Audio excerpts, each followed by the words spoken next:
Senate ভবনে রয়েছেন আমার সহকর্মী রিয়াজ রায়হান। জাকসু নির্বাচনের ভোট গণনার খবর জানার চেষ্টা করব। রিয়াজ, কথা ছিল আজকের দুপুরের মধ্যে ফলাফল ঘোষণা হতে পারে বলেছিল প্রশাসন। কি মনে হচ্ছে যে গতিতে ভোট গণনা হচ্ছে, কতক্ষণ নাগাদ লাগতে পারে?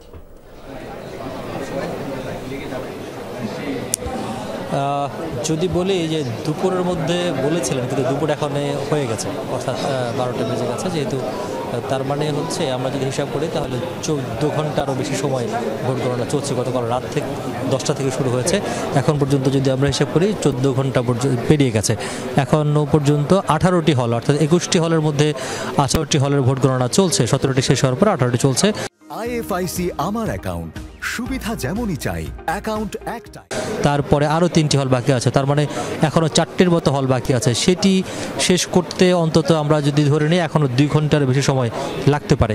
তারপর আবার শুরু হবে আবারও যে 21টি হল রয়েছে, সেই 21টি হলের কেন্দ্রীয় ছাত্র সংসদ নির্বাচনের যে হল, যে ভোট গণনা সেটি শুরু করবে।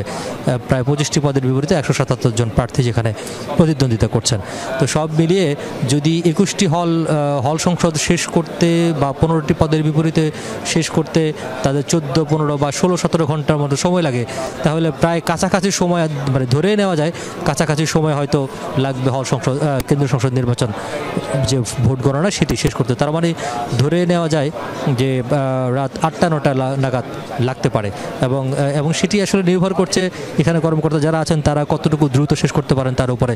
যেহেতু আমরা দেখেছি সিনেট ভবনটি খুবই ছোট, এবং ছোট অবস্থায় অল্প কয়টি টেবিলে অল্প কিছু সংখ্যক জনবল দিয়ে এই কাজটি সম্পন্ন করা হচ্ছে, ভোট গণনার কাজ।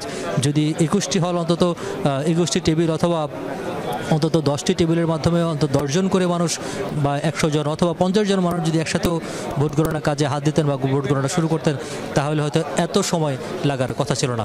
আর এই যে দীর্ঘসূত্রিতা বা এই যে ধীরগতির ভোট গণনা, তার মধ্যে অনেক কর্মকর্তা ক্লান্ত হয়ে পড়ছেন, আবার অনেকেই পরিবর্তন হচ্ছে। আমরা দেখেছি যে এখন অন্তত কর্মকর্তা যারা সকাল থেকে কাজ করছিলেন তারা এর মধ্যে চলে গেছেন, আবার অন্য নতুন কর্মকর্তারা এসছেন ভোট গণনা কাজে সহযোগিতা করতেন, ভোট গণনা কাজ শুরু করতে।